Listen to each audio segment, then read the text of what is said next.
जिस क्षेत्र से मैं चुन के आया हूं नगीना से, वो बहुत पिछड़ा क्षेत्र है। पिछले सारे प्रधानमंत्रियों ने मिलकर जितना कर्ज लिया है उससे दुगना कर्ज हमारे वर्तमान के प्रधानमंत्री जी ने लिया है। माननीय सभापति जी, मैं पहली बार बोल रहा हूं, आप कहेंगे मैं बैठ जाऊंगा, मैं आपकी बात, मैं संवैधानिक मर्यादा का पालन करूंगा। कोविड में तैरती लाशें भी गंगा में हमने देखी है सर, और मजदूरों का हाल भी हमने देखा है। जितना देश दूसरों का है सर, इतना हमारा भी है। हम मरने के लिए पैदा नहीं हुए, जो चाहता है हमारी हत्या कर देता है।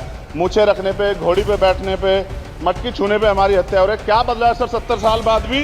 दलित पिछड़े मुसलमानों पे हिंसा नहीं रुक रही है सर। देश किसी की बपौती नहीं है। देश संविधान से चलता है सर, और संविधान से चलेगा। संविधान छेड़खानी बर्दाश्त नहीं की जाएगी सर। भाजपा ने चुनावी लाभ के लिए सबका साथ सबका विकास के नारे दिए, जो खोखले हैं, क्योंकि 10 साल में दलित पिछड़े आदिवासी मुस्लिम और अन्य धार्मिक अल्पसंख्यक के जो अत्याचार हुए हैं वो किससे छिपे हुए नहीं है। ये गलत है, ये बंद होना चाहिए।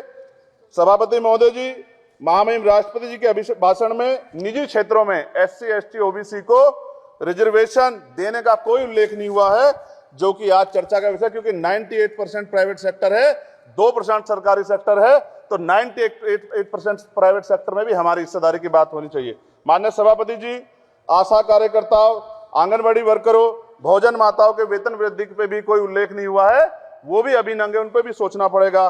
माननीय सभापति जी, जिस क्षेत्र से मैं चुन के आया हूं नगीना से, वो बहुत पिछड़ा क्षेत्र है। उस क्षेत्र में कोई विशेष आर्थिक पैकेज नहीं दिया गया, रोजगार की सेवाएं नहीं है, नौजवान पलायन करता है।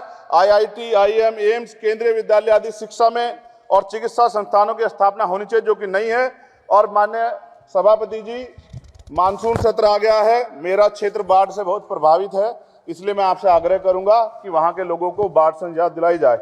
माननीय सभापति जी, चीन हमें आंख दिखा रहा है और लगातार हमारे देश की सीमाओं में घुसपैठ कर रहा है, इसलिए अग्निवीर योजना को हटाकर पुनः सेना भर्ती शुरू की जाए, और साथ साथ भारत की सबसे प्राचीन व बहादुर रेजिमेंट में से एक चमार रेजिमेंट को पुनः बहाल करा जाए, ऐसा भी मेरा आपसे आग्रह है। माननीय सभापति जी, पिछले सारे प्रधानमंत्रियों ने मिलकर जितना कर्ज लिया है उससे दुगना कर्ज हमारे वर्तमान के प्रधानमंत्री जी ने लिया है। किसान अगर अपना कर्ज माफ कराने के लिए जाता है तो लाठी झेलनी पड़ती है, जबकि सरकार ने धन्ना सेठों का 15 लाख करोड़ रुपए माफ किया है। इस ओर हमें ध्यान देना पड़ेगा, हमारी आने वाली पीढ़ियों को ये कर्ज चुकाना पड़ेगा। माननीय सभापति महोदय जी, किसानों को MSP की लीगल गारंटी तथा किसानों का कर्ज माफ होना चाहिए।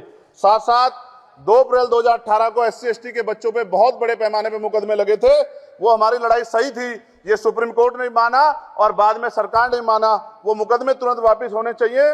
माननीय सभापति जी, प्रेस जो है उस पे भी शिकंजा कसा जा रहा है। जो पत्रकार सरकार के खिलाफ बोलता है, नौकरी से हाथ धोना पड़ता है, और सोशल मीडिया हमारा हथियार है, उस पे तरह तरह के प्रतिबंध लगाए जा रहे हैं, और विरोध करने वालों को सोशल मीडिया हैंडल भी सस्पेंड करा दिए जा रहे हैं। साथ साथ सभापति जी, पेपर लीक और परीक्षाओं के कैंसिल होने से देश के नौजवानों का भविष्य खतरे में है। नीट, यूपी सिपाही भर्ती सभापति जी, और 69,000 शिक्षक भर्ती में आरक्षण घोटाला हुआ है, कोई पूछने वाला नहीं, खून के आंसू रो रहे हैं बच्चे, बेरोजगारी का दंश युवा झेल रहे हैं, इसलिए मेरा आग्रह है कि युवाओं के लिए कृपया समाप्त करें। माननीय सभापति जी, मैं पहली बार बोल रहा हूं, आप कहेंगे मैं बैठ जाऊंगा, मैं आपकी बात, मैं संवैधानिक मर्यादा का पालन करूंगा, मगर हम तो माननीय सभापति जी सुन ही रहे हैं। आप बोलिए, 1 मिनट। धन्यवाद। 1 मिनट और बोलिए। कोविड में तैरती लाशें भी गंगा में हमने देखी है सर, और मजदूरों का हाल भी हमने देखा है। सभापति जी, बस सब समाप्त कर रहा हूं। नोटबंदी पे छोटे मजले उद्योग की जो कमर टूटी वो भी हमने देखी है। सभापति जी, शैक्षणिक संस्थानों, विश्वविद्यालयों में, चिकित्सा संस्थानों में OBC, ST के योग्य अभ्यर्थी को NFS करके जिस तरह निकाला जा रहा है, लेटरल एंट्री करके जिस तरह हमारे रास्ते बंद किए जा रहे, ये भी हम देख रहे हैं सभापति जी।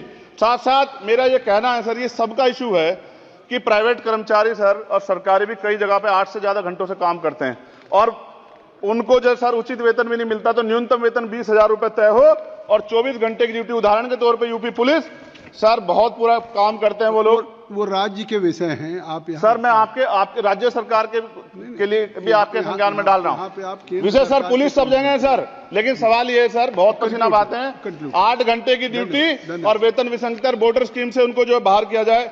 माननीय सभापति जी, 1 मिनट चाहिए सभापति जी। राष्ट्रपति जी ने धर्म के बारे में बात की थी। राम मंदिर से पहले हमारे गुरुघर तुगलकाबाद का फैसला आया था राष्ट्रपति जी, वो सभापति जी अभी तक दिल्ली में स्थित सदगुरु रविदास जी महाराज का गुरुघर नहीं बना। साथ साथ सभापति जी, अपनी बात को खत्म करते हुए मैं आपसे कहना चाहता हूं कि जितना देश दूसरों का है सर, इतना हमारा भी है। हम मरने के लिए पैदा नहीं हुए, जो चाहता है हमारी हत्या कर देता है। मूछें रखने पे, घोड़ी पे बैठने पे, मटकी छूने पे हमारी हत्या हो रही है। क्या बदला है सर? 70 साल बाद भी दलित पिछड़े मुसलमानों पे हिंसा नहीं रुक रही है सर। मेरा आपसे संरक्षण के साथ ये आग्रह है कि इन घटनाओं को रोका जाए और देश किसी की बपोती नहीं है। देश संविधान से चलता है सर, और संविधान से चलेगा। संविधान छेड़खानी बर्दाश्त नहीं की जाएगी सर। धन्यवाद। श्रीमती अपराध जय भीम, जय भारत।